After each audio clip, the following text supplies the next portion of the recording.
अध्यायों का विशाल ग्रंथ है, जिसमें 6 अध्यायों की महिमा श्री वेद व्यास जी महाराज ने लिखी है। क्या लिखा है भागवत के बारे में? बोले सच्चिदानंद रूपाय विश्वोत्पत्त्यादि हेतवे तापत्रय विनाशाय श्री कृष्णाय वयं नुमः। सच्चित आनंद भगवान के स्वरूप की बड़ी पावन सी व्याख्या है। भगवान कैसे हैं? सत्य स्वरूप है, चित स्वरूप है, आनंद स्वरूप है। भगवान तब भी थे जब हम नहीं थे। बिहारी जी तब भी थे जब हमारा जन्म नहीं हुआ था। बिहारी जी अब भी हैं जब हम हैं, और जब हम नहीं रहेंगे तो भी बिहारी जी ज्यों की त्यों रहेंगे। अर्थात परिवर्तन तो हम में है, परिवर्तन तो संसार में है। हाँ, आपको एक बात और बताएं, हरिदास जी महाराज ने बिहारी जी को प्रकट किया है। कहा जाता है श्री हरिदास जी महाराज को एक रात सपना आया। सपने में बिहारी जी ने कहा, हरिदास जी मैं निधिवन में ही हूं, मुझे निकालो। हरिदास जी ने पूछा कि आप यहाँ क्या कर रहे हैं? बोले बहुत पहले मैं यहाँ से जब चला गया है ना, जब कृष्ण वृंदावन छोड़कर चले गए तब क्या हुआ, भगवान के वियोग में गोपियां यशोदा गौ माता रोती रह गई। भगवान को अच्छा नहीं लगा। भगवान ने कहा कि ये मेरे लिए रो रही हैं। आपको बता दूं, जब गोपियां रोया करती थी ना, तब गोपियों को चुप कराने के लिए स्वयं बिहारी जी आते थे।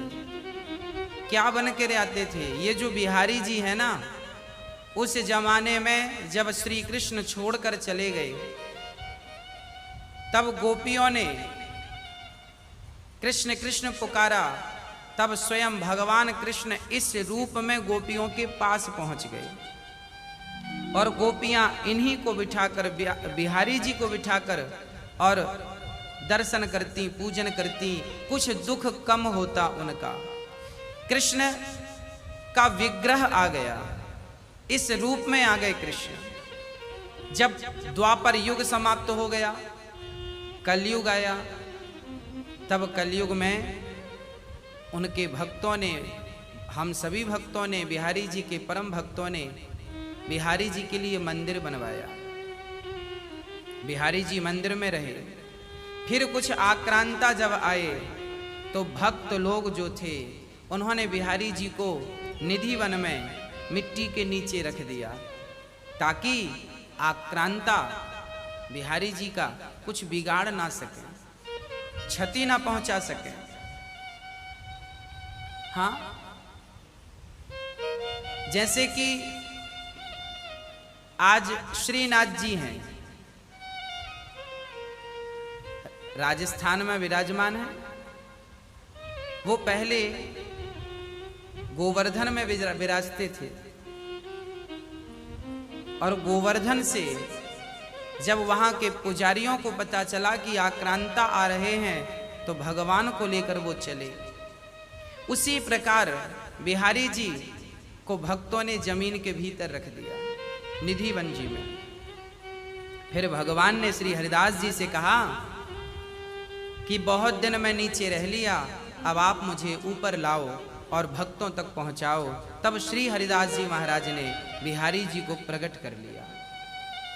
बिहारी जी, श्री हरिदास जी जब कीर्तन किया करते थे ना, भजन सुनाया करते थे, तो बिहारी जी नाचा करते थे। उनकी गोद में आकर बैठ जाते थे, छोटे से बच्चे बनकर बिहारी जी बाल रूप में।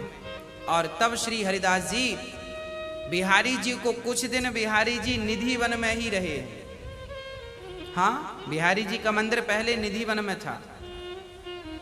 फिर भक्तों के लिए फिर इस मंदिर की स्थापना हुई और यहाँ श्री बिहारी जी विराजे। तो प्रिय भक्तों, बिहारी जी कोई मूर्ति नहीं है, कोई पत्थर नहीं है, कोई विग्रह सांसारिक नहीं है। स्वयं भगवान अपनी गोपियों के लिए, उनका दुख कम करने के लिए, उनके प्रेम के कारण प्रकट हो गए। स्वयं कृष्ण इस रूप में प्रकट भये और इन्हें देखकर गोपियों का मन, गोपियों का दुख हल्का हुआ। वही छवि श्रीधाम वृंदावन में विराजमान है। भगवान की लीलाएं बड़ी अनंत हैं। हरि अनंत, हरि कथा अनंता, कहाँ ही सुनहि बहुविधि सब संता। भगवान तो मक्खन की तरह है। भगवान कैसे हैं? मक्खन की तरह। जैसे दही से मक्खन निकल तो सकता है, पर कोई मथने वाला तो हो। अब हमसे मथना ही ना आए, मथने वाले हरिदास जी जैसे हों तो बिहारी जी प्रकट हो जाते हैं। मथने वाले हरिदास जी जैसे हों तो भगवान उनके सामने नाचते हैं। मथने वाली गोपियां हों तो उनके सामने कमर पे हाथ रख के भगवान नृत्य करते हैं। हाँ, और मथने वाली यशोदा हो तो वो तो लाठी लेके दौड़ती है, लाला पकड़ में ना आएगो, बांधूंगी।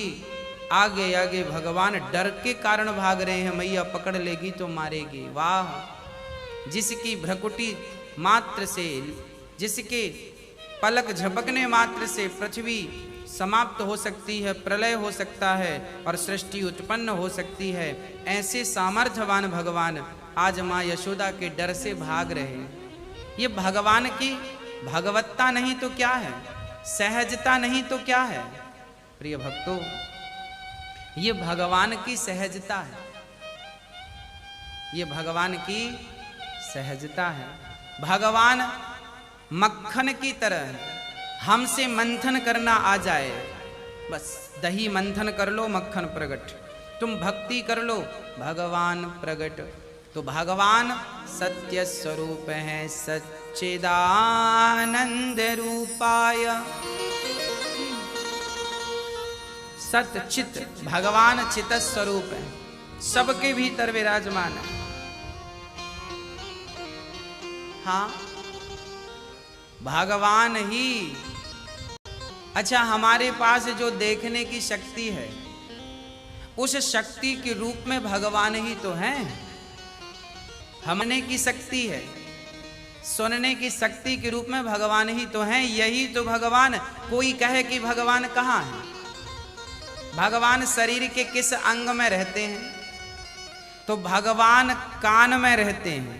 जो सुनने की शक्ति है, कहते हैं कि किसी किसी को सुनाई नहीं पड़ता, मतलब भगवान आपके कानों से निकल गए। जब तक भगवान आपके कानों में थे तब तक सुनाई पड़ रहा था। जब सुनाई नहीं पड़ रहा है, मतलब आपके कानों से भगवान निकल गए। आपको दिखाई नहीं पड़ रहा है, मतलब आपकी आंखों से भगवान निकल गए। आपका पांव काम नहीं करता, मतलब पांव से भगवान निकल गए। हाथ काम नहीं करता, मतलब हाथ से भगवान। क्योंकि हमारे शरीर के जिस अंग में शक्ति है, वो शक्ति किसकी है? भगवान ही तो शक्ति बन के बैठे हैं। अंत में हमारा ये जो दिल धड़क रहा है, दिल की जो पंपिंग है, धड़कन है, इस धड़कन के रूप में भगवान ही काम कर रहे हैं। जब भगवान यहां से भी निकल जाते हैं तो आदमी कहता है मर गया। कोई कहे भगवान कहाँ रहते हैं, तो भगवान हमारे देखने की शक्ति में ईश्वर है, सुनने की शक्ति में ईश्वर है, सूंघने की शक्ति जो है वो ईश्वर ही। हमारे भीतर जो शक्ति है ना, वही ईश्वर का पर्यायवाची है, वही। इसलिए कण कण में भगवान कहते हैं ना, है। कण कण क्या है?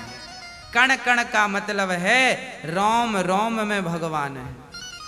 हमारे ये जो नाखून बढ़ते हैं, किसकी शक्ति से? भगवान की शक्ति से। हार्मोन्स तो एक बहाना है। हारमोन्स भी तो भगवान का ही स्वरूप है।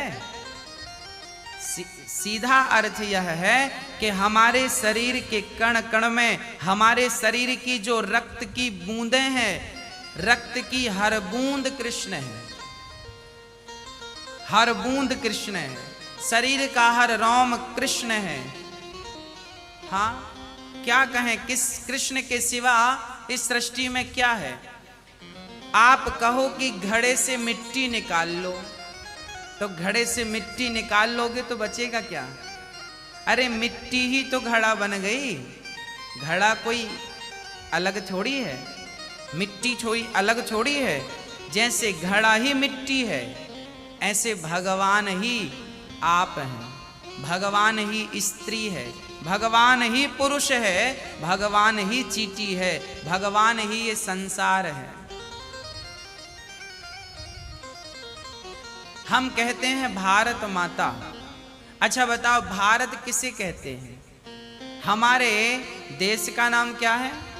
भारत।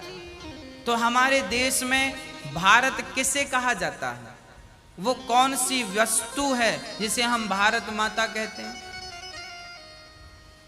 समुद्र ना हो, पर्वत ना हो, नदियां ना हो, वृक्ष ना हो, तो क्या भारत माता का अस्तित्व बचेगा? कोई कहने वाला बचेगा कि ये भारत माता है? बोलो। केवल जमीन जमीन रहे, पानी ना रहे, वृक्ष ना रहे, तो क्या भारत माता का अस्तित्व रहेगा? नहीं।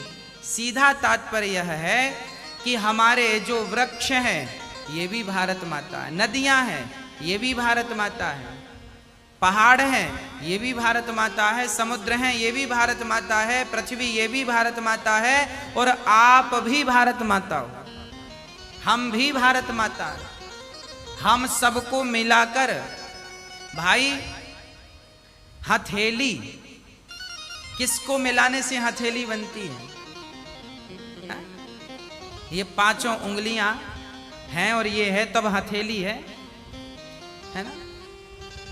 अब ये ना रहे तो क्या हथेली रहेगी? सबको मिला। अब कोई कहे शरीर, तो शरीर क्या है? एक शरीर में सब कुछ आ गया, आंख भी, नाक भी, कान भी, पांव भी, हाथ भी। एक शरीर में शरीर अधूरा होता है अंगों के बिना। जैसे अंगों के बिना शरीर अधूरा है, ऐसे नदियों के बिना, समुद्र के बिना, वृक्षों के बिना, स्त्री पुरुष बच्चों के बिना ये भारत माता अधूरी है। और सच कहता हूँ कि उस कृष्ण के बिना ये जीवन अधूरा है, ये हृदय अधूरा है, ये विश्व अधूरा है। यदि कृष्ण ना हो, कृष्ण की भक्ति ना हो, मुझे तो लगता है कि जैसे मिट्टी के घड़े में मिट्टी के सिवा कुछ नहीं है, उसी प्रकार इस संसार में परमात्मा के सिवा कुछ नहीं है। हाँ, भगवान का ही एक नाम विश्व है। भगवान का एक नाम क्या है? विश्व रूप।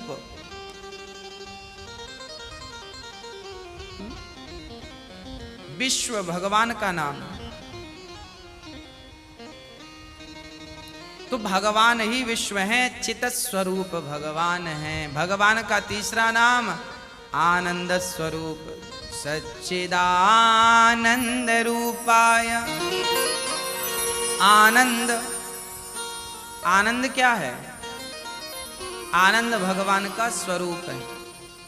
इसलिए हर क्षण आप आनंदित रहा करो, प्रसन्न रहा करो, मुस्कुराते रहा करो। हर क्षण हमें खुश रहना चाहिए, क्योंकि प्रसन्नता ही परमात्मा का स्वरूप है।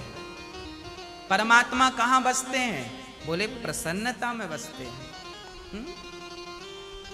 इसलिए तो कहा है कि संतोष ही सबसे बड़ा धन है। जब संतोष आएगा तो प्रसन्नता आएगी। कोई कहे कि मैं पैसों को पाकर प्रसन्न हो जाऊं, गलत सोच रहा है। पैसों को पाकर कोई प्रसन्न नहीं हो सकता। यदि पैसों से प्रसन्नता मिलती तो पैसे वाले प्रसन्न हो जाते। प्रसन्नता पैसों में नहीं, प्रसन्नता तो संतोष में है। संतोष लाइए और फिर प्रसन्न हो जाइए। आपकी प्रसन्नता ही, आपकी स्माइल ही, आपकी हंसी ही परमात्मा को प्रकट करती है।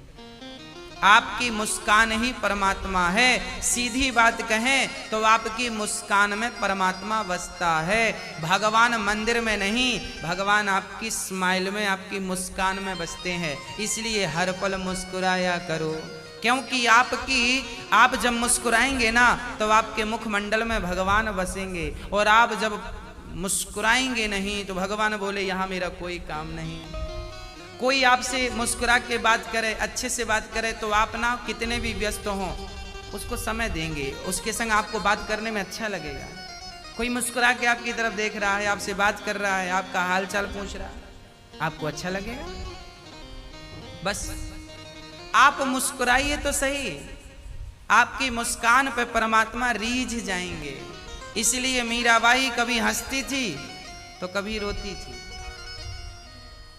हंसना रोना, हंसना है इसलिए कि भगवान ने हमें मानव का तन दिया है और हम इस मानव के तन को सफल बना रहे हैं भगवान से प्रेम करके। और रोना इसलिए है कि जिंदगी रोज जा रही है, पानी केरा बुदबुदा अस मानुष की जात, देखत ही छिप जात है ज्यों तारा प्रभात। जैसे सूर्य उदय होते ही तारे छिप जाते हैं, तारे दिन में नजर नहीं आते, जैसे सूर्य उदय होते ही तारे छिप जाते हैं। जैसी पानी बरसता है तो पानी की बूंद जमीन में पड़ती है तो एक बुलबुला उठता है, एक छोटा सा बलून बनता है और फिर वो फूट जाता। पानी केरा बुदबुदा अस मानुष की जात, जैसे पानी में एक छोटा सा बलून बना फिर फूट गया, उसी प्रकार हमारा ये मानव का तन है क्षण मात्र के लिए। इसलिए हमें चाहिए कि हम सदा आनंदित रहें, प्रसन्न चित्त से भगवान का चिंतन करते रहें। पता नहीं कब जीवन पूरा हो जाए, कब जीवन की गाड़ी रुक जाए। इसलिए हर क्षण भगवान का चिंतन हो। विश्वोत्पत्त्यादि है तवे, भगवान करते क्या है? विश्व की उत्पत्ति करते हैं और पालन करते हैं, संहार करते हैं। भगवान दिन रात हम सबकी सेवा में ही लगे रहते हैं, है ना। हमें बनाना, देखिए ना, हमारे कई बार एक सज्जन हमसे बोले, गुरुजी हमारी पांव की हड्डी बढ़ गई है, कैल्शियम ज्यादा हो जाता है ना तो हड्डी बढ़ जाती है।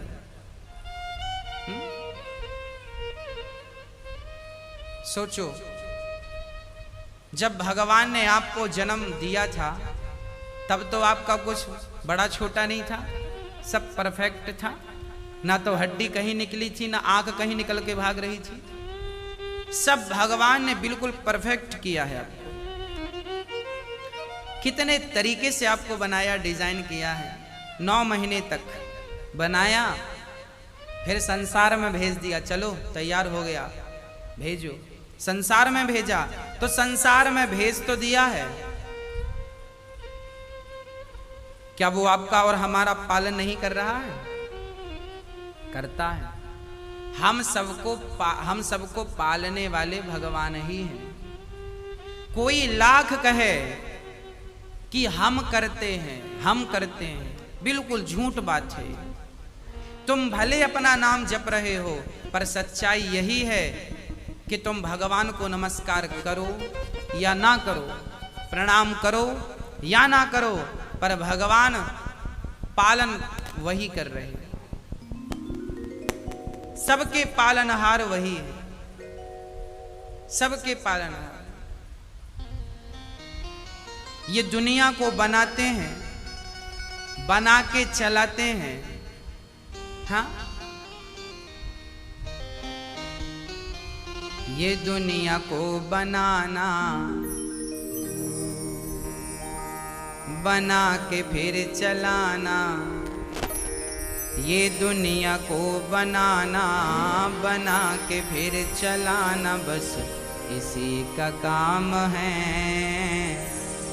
बड़ा जबरदस्त इसका इंतजाम है। ये दुनिया को बनाना, बनाना, चलाना, व्यवस्थित करना सब भगवान का काम। इसको थोड़ा कम करो, कानपुर वहां से।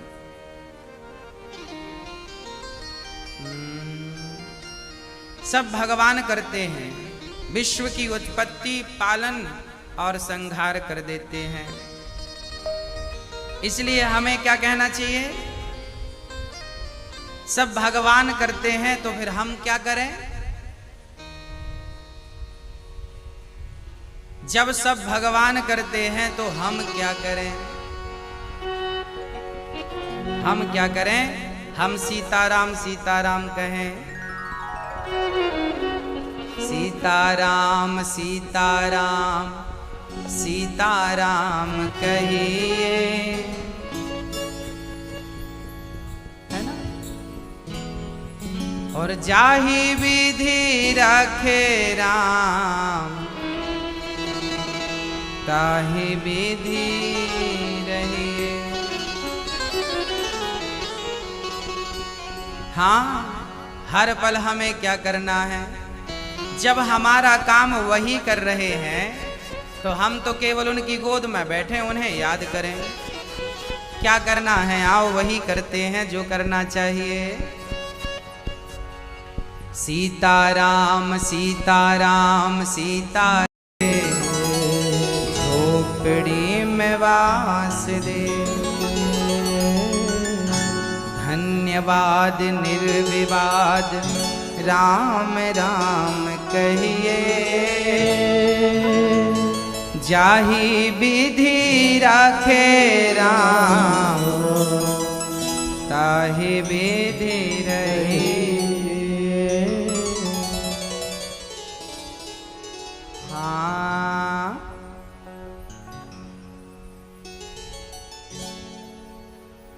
भगवान जैसे रखें, हमें जैसे रखें राम जी रहना चाहिए। सीताराम सीताराम कहना चाहिए।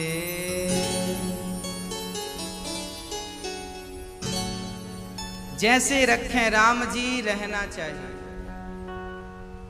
और सीताराम सीताराम सदा कहना चाहिए। हमें हर हाल भगवान का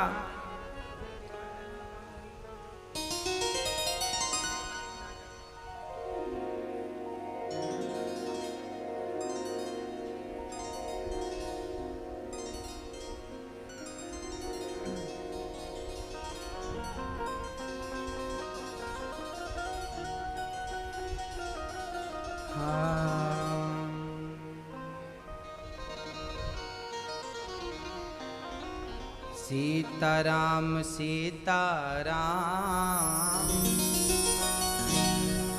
कहना चाहिए।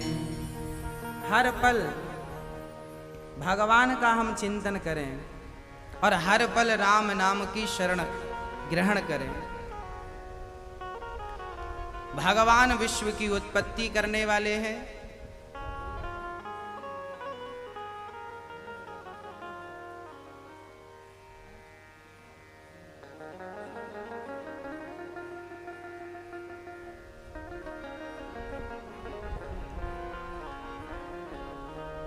तो श्री विश्वोत्पत्त्यादि है तवे तापत्रय विनाशाय, जो भगवान सारे दुखों को समाप्त करने वाले हैं। तापत्रय विनाशाय, सारे दुखों को दूर करते हैं। ऐसे भगवान को हम नमस्कार करते हैं जो हमारे समस्त दुखों का नाश करते हैं।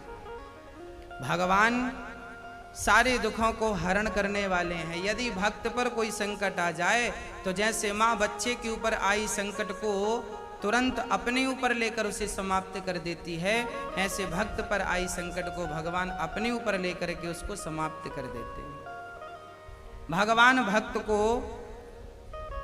कभी दुखी होने नहीं देते। अच्छा, मुझे एक बात और समझ में आई है कि जो सच्चा भक्त होता है ना, वो दुखी ही नहीं होता, और जो दुखी होता है उसके सच्चे भक्त होने में संदेह है। सुदामा जी सच्चे भक्त थे। जब सच्चे भक्त थे तो वो दुखी, हमारी और आपकी नजर में दुखी थे। खाते नहीं थे, बच्चों को खिला नहीं पाते थे, गरीबी थी। पर सच्चाई यह थी, किसी ने सुदामा से पूछा, सुदामा तुम इतने बड़े भक्त हो पर इतने दुखी हो। सुदामा ने कहा, तुम्हें किसने कहा कि हम दुखी हैं? अरे बोले, हम देख रहे हैं तुम्हारे घर रोटियां नहीं बन रही हैं। सुदामा बोले, वो आप देख रहे हैं कि रोटियां नहीं बन रही हैं। अरे रोटी मिलने से शायद दुनिया के लोग सुखी होते हों, हम तो कृष्ण नाम के मिलने से खुश हैं। हमें रोटियों की जरूरत कहाँ है? हाँ, हमें रोटियों की चाहत ही नहीं, चाहत ही नहीं। क्या करें, चाहिए ही नहीं हमें। प्रिय भक्तों, भगवान कभी किसी को दुख नहीं देते। यदि हमें दुख मिला है तो हमें अपने कोई कर्मों के कारण दुख मिला है, हमें जल्दी से उन कर्मों को ठीक करना चाहिए। और जो सारे दुखों को दूर करने वाले हैं, तापत्रय विनाशाय श्री कृष्णाय वयं नुमः। सारे दुखों को दूर कर देते हैं, ऐसे भगवान की हम शरण ग्रहण करते हैं। हाँ, आइए सुखदेव जी को प्रणाम कर लेते हैं, जो जन्म लेते ही सन्यासी बन गए। ऐसे सुखदेव भगवान जो जन्म लेते ही सन्यासी बन गए और भगवान के चरणों में बड़ा अनुराग रखा, ऐसे सुखदेव भगवान को प्रणाम करते हैं। आइए चलते हैं नैमिषारण्य, जहां 88,000 संत बैठे हैं और केवल सत्संग कर रहे। जीवन में जब भी अवसर मिले हमें सत्संग ही करना चाहिए, केवल सत्संग करना चाहिए, समय को व्यर्थ में गंवाना नहीं चाहिए। हाँ, 88,000 संत थे और 88,000 संतों के बीच में प्रेम पूर्वक कथा चल रही थी। तभी सूत जी महाराज आए। सूत जी ने खड़े होकर के सबको प्रणाम किया। सभी लोग खड़े होकर सूत जी को प्रणाम करने लगे। सूत जी को ऊंची आसन दी और सूत जी से प्रश्न किया कि हे भगवान, भक्ति ज्ञान विरागाप्तो विवेको वर्धिते महान, माया मोह निरासश्च वैष्णवै क्रियते कथम। हमें ऐसी कथा सुनाओ कि हमारी भक्ति बढ़ जाए, हमारा ज्ञान बढ़ जाए, हमारा वैराग्य बढ़ जाए। हमें ऐसी कथा सुनाओ कि भक्ति ज्ञान वैराग्य बढ़ जाए। भक्ति ज्ञान विरागाप्तो विवेको वर्धते महान। हाँ, कथा भागवत श्रवण करने से भक्ति बढ़ती है, ज्ञान बढ़ता है, वैराग्य बढ़ता है। श्री सूत जी महाराज कह रहे हैं, ठीक है, अब मैं आपको ऐसी कथा सुनाता हूं जिस कथा को श्रवण करने से कृष्ण प्राप्ति कर्म शाश्वत, कृष्ण की प्राप्ति हो जाए, ऐसा पूछा था सौनकादि ऋषियों ने। सूत जी ने कहा, हाँ, ये जो कथा हम आपको सुनाएंगे देवताओं को भी परम दुर्लभ है। एक बार देवता लोग कथा सुनने के लिए अमृत का कलश लेकर आए और उन्होंने कथा सुनी। सुखदेव जी के चरणों में बैठ गए, महाराज हमें कथा सुनाओ। सुखदेव जी बोले, आप प्रेमी बनकर आते तो हम सुना देते, पर तुम तो सौदागर बन के आए हो और ये कथा सौदागरों की नहीं प्रेमियों की है। अच्छा, इंद्र को योग्य ना समझकर श्री सुखदेव भगवान ने उन्हें कथा से वंचित रखा। इसका तात्पर्य यह है कि कथा श्रवण करने के अधिकारी सब नहीं हैं। कथा सुनने का अधिकारी कौन है? बोले जिनके हृदय में भगवत प्रेम है। भाई प्रेम होगा तो कथा में आपको आनंद मिलेगा, प्रेम नहीं होगा तो कथा सुनते सुनते प्रेम जागेगा। हाँ,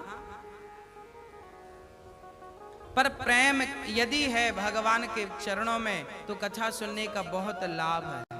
कथा बहुत अच्छी लगती है। किनको? प्रेमियों को।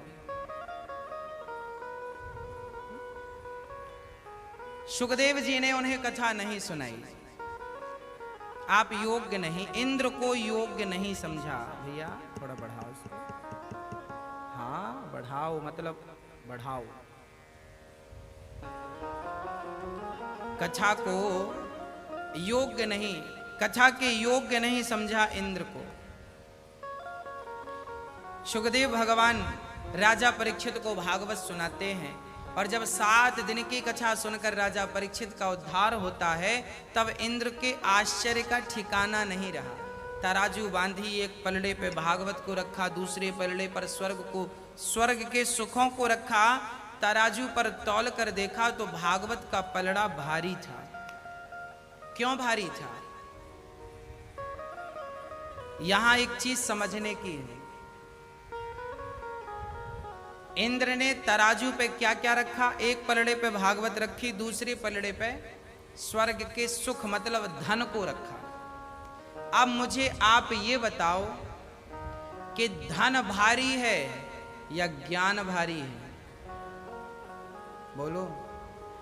ज्ञान भारी है। ज्ञान की बराबरी कभी धन कर सकता है? भक्ति की बराबरी कभी धन कर सकता है? वैराग्य की प्राप्ति, वैराग्य की बराबरी कभी धन कर सकता है?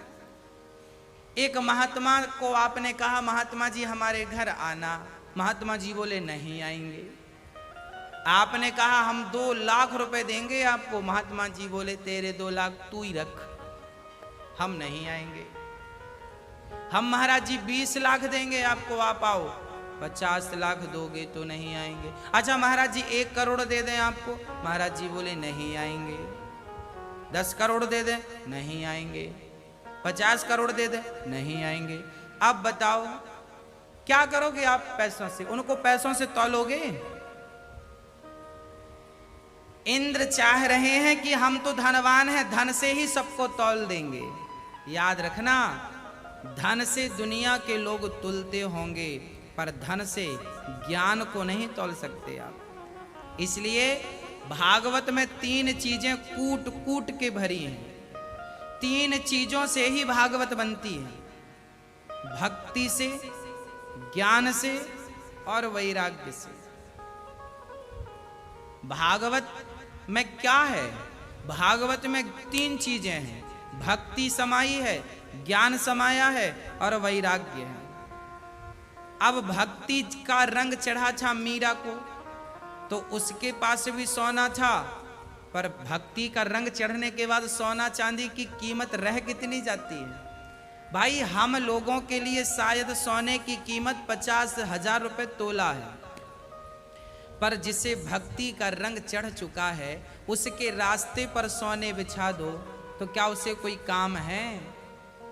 मुझे भक्त माल की एक कथा याद आ गई। भक्त था राका और बांका। राका बांका की कथा याद आ गई। राका पति का नाम था, बांका उनकी पत्नी का नाम। राका और बांका,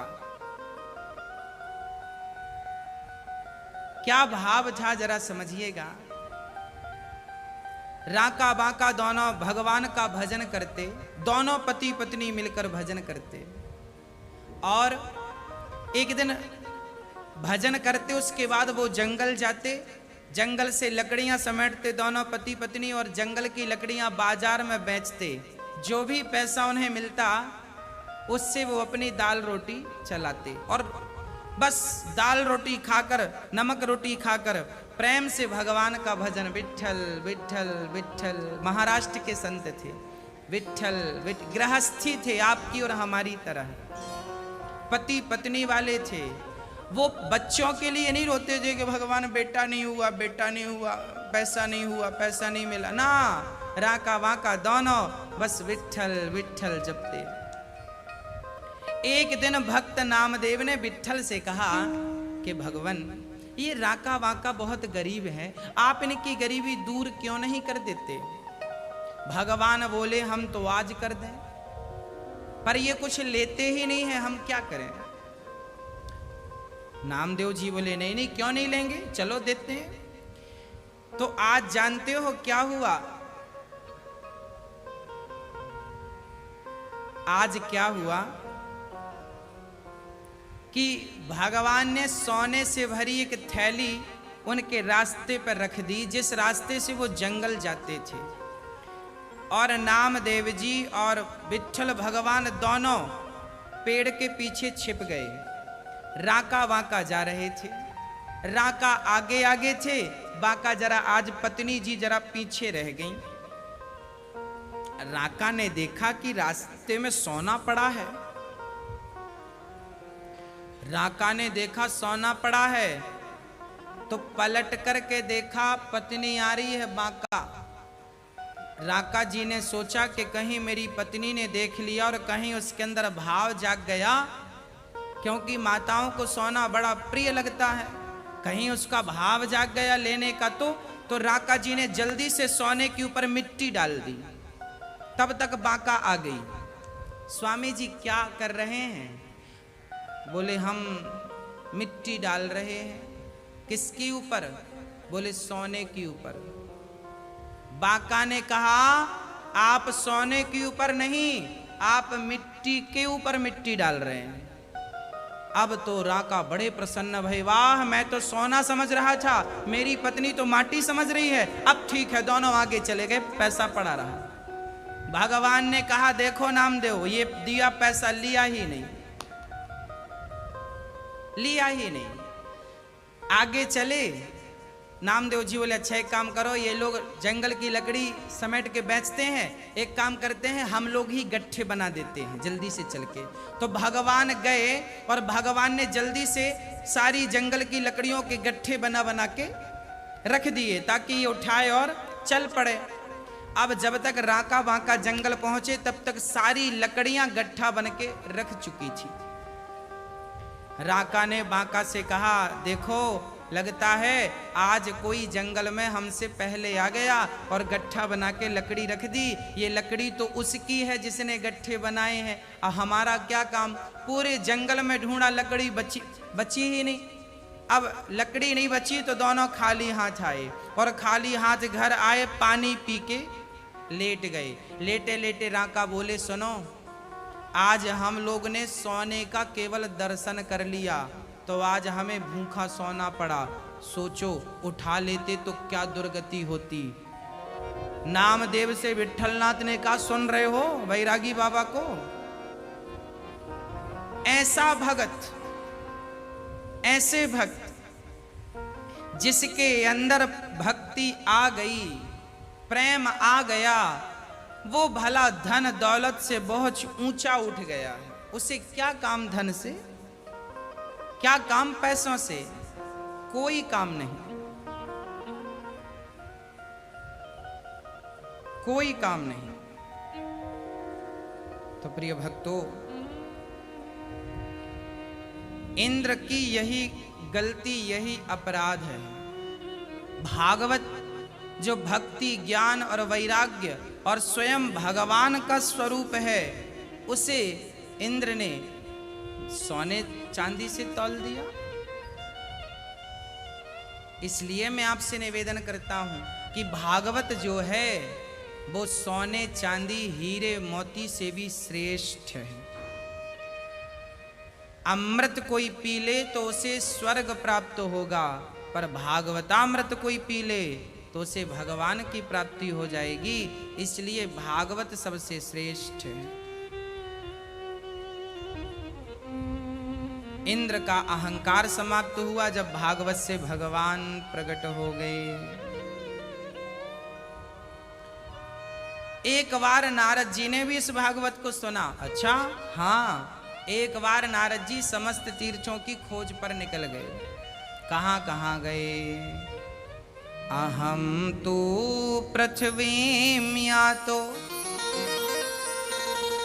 ज्ञात्वा सर्वोत्तमामिति पुष्करं च प्रयागं च काशीं गोदावरीं तथा हरिक्षेत्रं कुरुक्षेत्रं श्रीरंगं सेतुबन्धनम् एवमादिषु तीर्थेषु भ्रममाण इतस्ततः। क्या कहा? नारद जी एक बार पृथ्वी लोक आए सारे तीर्थों का भ्रमण करने। सारे तीर्थों में गए पर आज शांति कहीं नहीं मिली। पुष्कर, प्रयाग, काशी, गोदावरी, हरिक्षेत्र, कुरुक्षेत्र, रंग, सारे तीर्थों में गए, शांति नहीं मिली। अच्छा, नारद जी को शांति ना मिलने के पीछे कारण था। कारण क्या था? कारण यह था कि आज का प्राणी बहुत स्वार्थी हो चुका है। हाँ, इतना स्वार्थी हो चुका है कि वो अपना ही स्वार्थ देखता है, बस केवल अपना। बड़ा भाई स्वार्थ के कारण छोटे भाई को परेशान कर देता है, छोटा भाई स्वार्थ के कारण बड़े भाई को मतलब खून एक है, एक थाली पे खाने वाले हैं, पर ये भी स्वार्थ के कारण झगड़ा करते रहते। आज हम लोग तीर्थों की यात्रा करते हैं, कथा भागवत बहुत सुनते हैं, फिर भी हमें भगवान की प्राप्ति नहीं हो पाती, फिर भी हमारा चित्त निर्मल नहीं हो पाता। कारण क्या है? कारण यह है कि हम चित्त को निर्मल करना चाहते ही नहीं। हम भी उलझे हैं। कहाँ उलझे हैं? हम भी उलझे हैं, स्वार्थ में उलझे हैं। याद रखना भक्तों, जब तक आप अपने भीतर के स्वार्थ का त्याग नहीं करेंगे तब तक आप अच्छे व्यक्ति नहीं बन पाएंगे। आपको अपने भीतर के स्वार्थ का त्याग करना पड़ेगा।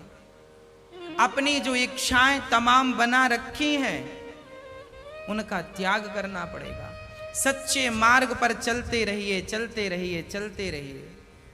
भगवान उन्हीं का सहयोग करता है जिनकी नीति और नियम अच्छे होते हैं। इसलिए आपको सबसे पहले स्वार्थ का त्याग करना पड़ेगा। स्वार्थ की बात आई तो देखिए संसार कितना स्वार्थी हो गया है। मैं एक उदाहरण देके आपको समझाता हूं।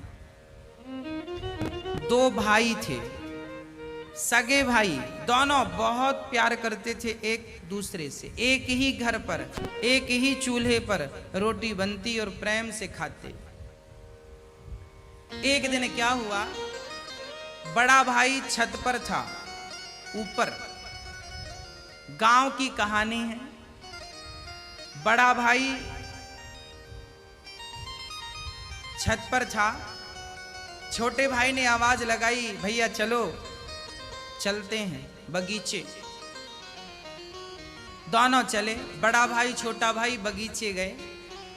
बगीचे से जब वो लौटने लगे ना तो बड़े भाई को दो आम पके पके मिल गए। आम, बड़ा भाई था, बड़ा भाई आम लेकर आया। दो आम मिले, केवल दो ही मिले, संयोग देखना, आम दो। और आम भी एक बड़ा था एक छोटा था। अब बड़ा भाई दो आम लेके जब घर आया तो एक बेटा बड़े भाई का था खुद का और एक बेटा छोटे भाई का था। तो उसने बुलाया, बच्चों आओ तुम्हारे लिए आम लाए हैं। तो बड़े भाई ने क्या किया कि जो बड़ा वाला आम था वो जिस हाथ में था उस तरफ छोटे भाई का बेटा खड़ा हो गया, और छोटा आम जिस हाथ में था उस तरफ उसका खुद का बेटा खड़ा हो गया। अब बड़ा आम इस आंच में है, छोटा आम इस आंच में है। उसको लगा मन में कि बड़ा आम मैं अपने बेटे को दूं, तो उसने अपने हाथ को यूं घुमा दिया, यूं कर दिया। जब यूं घुमाया हिसाब ठीक बैठा, बड़ा आम उसके तरफ चला गया, छोटा आम इसके।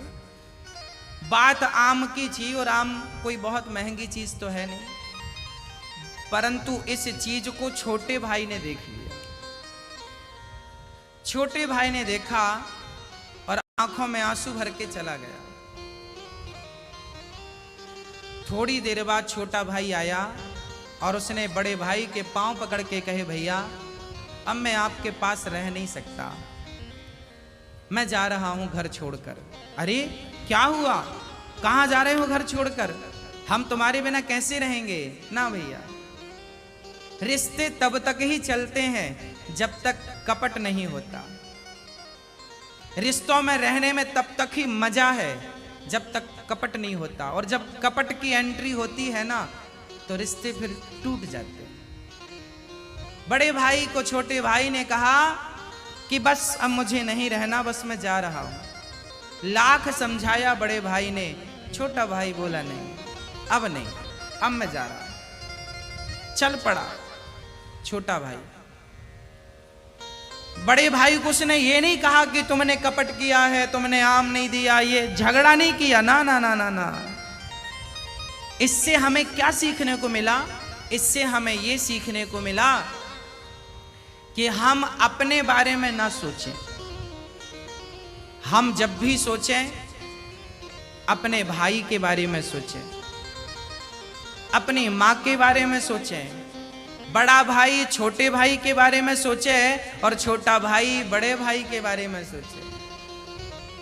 बड़ा भाई बाजार जाए तो छोटे भाई के बच्चों के लिए जूते और कपड़े लेकर आए। मतलब हम बाजार जाएं तो शॉपिंग करें अपने भाई और भाई के बच्चों के लिए, और हमारा भाई जब बाजार जाए तो शॉपिंग करे हमारे और हमारे बच्चों के लिए। वाह! जब आप शुरुआत करेंगे ना, आप जब शुरू करेंगे, आप दूसरों के लिए सोच कर तो देखिए। हाँ, संसार को बदलने में देर नहीं लगेगी। संसार को बदलने के लिए पहले आप अपने आप को बदलिए। अपनी मानसिकता संकीर्ण जो सोच लिए बैठे हैं, इसको समाप्त करिए, ऊंचे विचार रखिए। सभी में बांट कर खाए उसे इंसान कहते हैं, पराया दर्द अपनाए उसे इंसान कहते हैं। यूं भरने को पक्षी भी अपना पेट भरते हैं, पर सभी में बांट कर खाए उसे इंसान कहते हैं। हम भूल चुके हैं अपनी संस्कृति को, कपट लिए बैठे हैं। मैंने कई बार आपसे कथा में कहा है कि इमली की खटाई तो दूध को फाड़ती है, पर कपट की खटाई तो रिश्तों को फाड़ डालती है। इसलिए खटाई यदि त्यागना है, शुक्रवार का व्रत हमारी माताएं रखती हैं ना, शुक्रवार के व्रत में क्या नहीं खाती मैया? खटाई नहीं खाती। कौन सी खटाई? हमारी माताएं नींबू नहीं खाती, इमली नहीं खाती, टमाटर नहीं खाती। क्यों? ये खट्टा है। जरा आप ही बताओ, क्या नींबू, क्या टमाटर, क्या दही, क्या छाछ कपट से भी खट्टी है? सबसे खट्टा क्या है? कपट खटाई परत पुनी, जलुपय सरिस बिकाय, देखा हूं प्रीत की रीत भली, बिलग हों ही रस जाय, कपट खटाई परत पुनी। ये जो कपट है ना, आज रिश्ते क्यों टूट रहे हैं? केवल कपट के कारण। आप सभी कपट का त्याग कर दें, रिश्ते कभी नहीं टूटेंगे, घर स्वर्ग बन जाएगा। हाँ, नारद जी ने कहा, देवी अब नारद जी सारे तीर्थों में गए, शांति कहीं नहीं मिली। तब नारद जी वृंदावन आए। वृंदावन में क्या देखा? एक कन्या और एक बूढ़े बूढ़े दो लोग, एक बूढ़ा इस तरफ, एक बूढ़ा इस तरफ। कौन हो तुम? क्या नाम है तुम्हारा? तब उस स्त्री ने कहा, अहम भक्ति रीति ख्याता, इमौ में तनयौ मतौ, ज्ञान वैराग्य नामानो काल योगे न जर्जरो। महाराज मेरा नाम भक्ति है। अच्छा, नारद जी बोले हे भगवान, भक्ति तुम्हारी ये दुर्दशा कैसे हो गई और क्यों यहाँ उदास बैठी हो? महाराज ये मेरे बच्चे हैं, ये ज्ञान है, ये वैराग्य। अरे ज्ञान वैराग्य की ये हालत कलयुग में? हाँ, कलयुग में, कलयुग में ज्ञान वैराग्य की कोई पूछ नहीं है, कोई पूछता नहीं है। आज ज्ञान की जरूरत किसे है? आज ज्ञानी भला कौन बनना चाहेगा? आज लोग बिना ज्ञान को प्राप्त किए ही मर जाते हैं। ज्ञान किसे कहते हैं? अच्छा बताइए, ज्ञान की परिभाषा क्या है? ज्ञान क्या है? वेदों को पढ़ लेना क्या ज्ञान है? पुराणों को रट लेना क्या ज्ञान है? नहीं, बल्कि ज्ञानी कौन?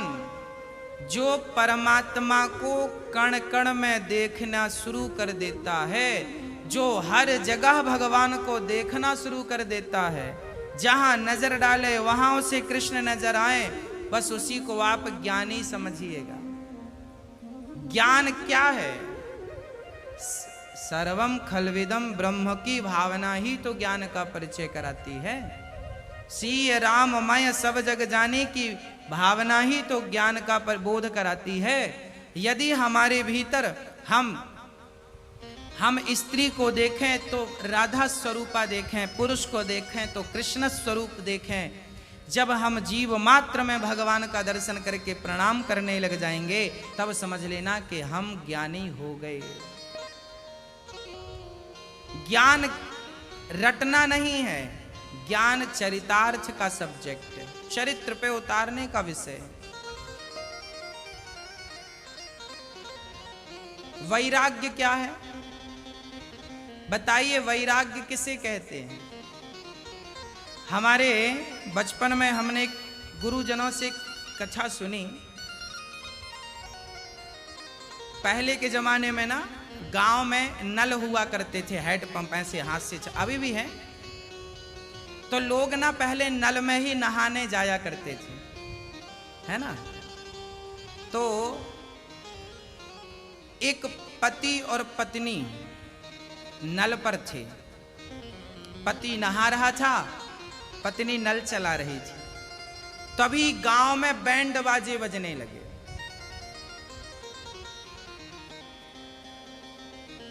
पति बोला पत्नी से, ए देवी, ये बाजे क्यों बज रहे हैं? तब उस स्त्री ने कहा कि मेरा भाई आज सन्यास ले रहा है। मेरा भाई, उस महिला ने कहा कि मेरा भाई, चचेरा भाई आज सन्यासी बन रहा है, आज गांव घर छोड़कर जा रहा है, जंगल में भजन करेगा। उसका पति नहा रहा था। नहा रहा था मतलब शरीर में एक ही वस्त्र रहा होगा, है ना। पति बहुत हंसा, तेरा भाई पागल है, एक नंबर का ढोंगी है। अरे मेरा भाई सन्यास ले रहा, आप कह रहे हो ढोंगी है। पति बोला सन्यास ऐसे नहीं लिया जाता बाजा बजा के, तो कैसे लिया जाता है? पति ने कहा देख ऐसे लिया जाता है। पति वहीं से जैसा था वैसे चल पड़ा। जैसा था, शरीर गीला था, एक ही वस्त्र था, वैसे चल पड़ा। बोले देख ऐसे सन्यास लिया जाता है। चल पड़ा, लौट कर कभी नहीं आया, भगवान की शरण में चला गया। याद रखना भक्तों, जब हम कुछ त्यागते हैं ना, तो जमाने को दिखाकर या जमाने को बताकर त्याग नहीं होता। त्याग तो त्याग है, चल पड़ा। तो भक्ति, ज्ञान और वैराग्य क्या है? वैराग्य की परिभाषा क्या है? वैराग्य के क्या अर्थ है? वैराग्य का अर्थ ये नहीं है कि मैं जंगल चला जाऊं, वैराग्य का अर्थ ये है, हमारे गुरुजन कहा करते थे कि एक आदमी जंगल में था और वो सबसे कहता था हम हलवा नहीं खाते, हम हलवा नहीं खाते। तो किसी ने कहा बाबा जी आपको तो हलवा मिलता ही नहीं है, खाओगे क्या? आप कह रहे हैं हम हलवा नहीं खाते, तो जब हलवा मिलता ही नहीं है तो खाओगे क्या? अरे हलवा के पास रहो और हलवा के पास रहकर जब हलवा का त्याग करोगे तब माना जाएगा कि आप त्यागी हो। हाँ, एक सज्जन बोले हम तो सोना पहनते ही नहीं। कैसे पहनोगे? 50,000 रुपए तोला है। हाँ, कैसे पहनोगे? अरे भाई, सुख सुविधाओं के बीच में रहकर, पत्नी के साथ रहकर, बच्चों के साथ रहकर, घर में रहकर और घर में रहकर पत्नी से मोह त्याग कर, बच्चों का मोह त्याग कर मन भगवान में लगा देना, इससे बड़ा वैराग्य दूसरा नहीं है ना। सबके बीच में रहकर ही भगवान में मन लगाओ, अलग से नहीं कुछ करना। वैराग्य धारण करना है तो कैसे धारण करें वैराग्य? कमल का पुष्प कैसे रहता है जल में? कमल का पुष्प जैसे जल में रहता है वैसे हमें रहना है। जो जग में रहूं तो ऐसा रहूं जैसे जल में कमल का फूल रहे। संसार में रहना गलत नहीं है, कमल बन पाना बड़ी बात है। हम बन नहीं पाते, त्याग कर नहीं पाते। और भक्ति क्या है? आज मैंने ज्ञान वैराग्य भक्ति की परिभाषाएं आप तक पहुंचाई हैं। भक्ति का अर्थ क्या है? बोले भक्ति का तात्पर्य है सेवा ही भक्ति है। सेवा में लग जाओ, जहां हो वहीं से सेवा करो। सेवा ही भक्ति का स्वरूप है। सेवा करते रहो। किसकी सेवा करें? जो मिल जाए। ना जाने किस रूप में नारायण मिल जाए,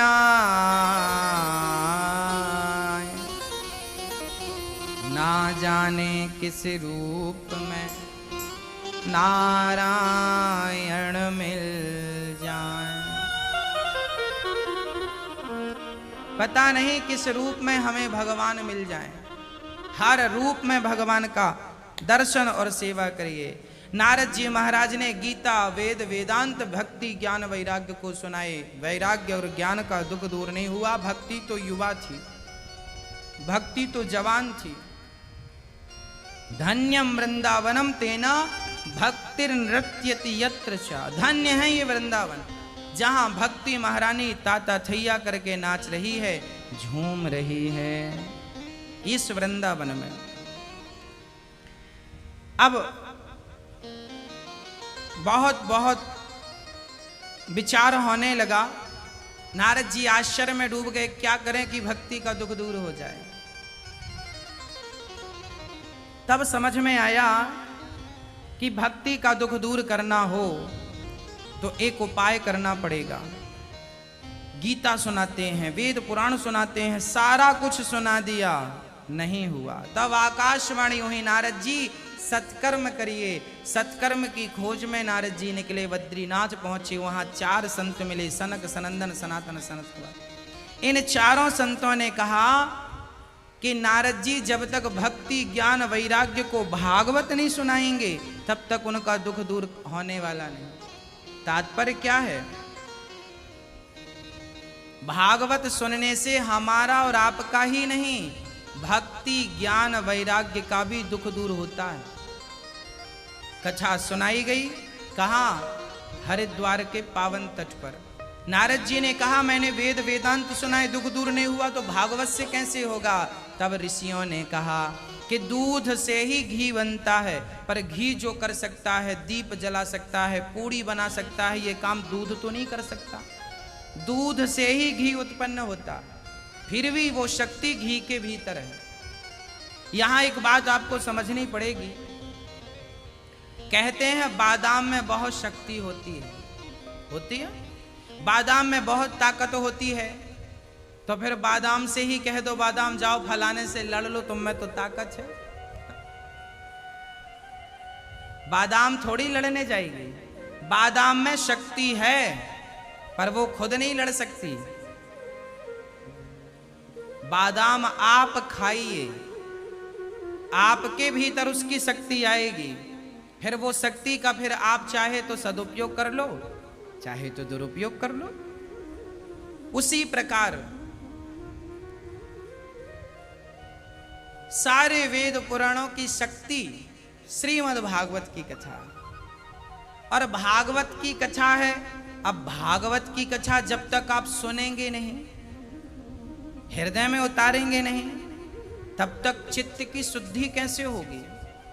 भागवत जब कानों के माध्यम से हृदय में प्रवेश करती है, तो हृदय में जो जन्म जन्म के पापों की मैल जमा होती है, पाप की जो मैल है, जन्म जन्म मुनि जतन कराए, जन्म जन्म तपस्या करने पर भी जिनके मुख से राम ना निकल सका, जिनका चित्त शुद्ध ना हो पाया, वो लोग 7 दिन की कथा में ही अपने मन को, अपने चित्त को शुद्ध कर सकते हैं। वो शुद्धता प्रदान करने की ताकत इस भागवत में है।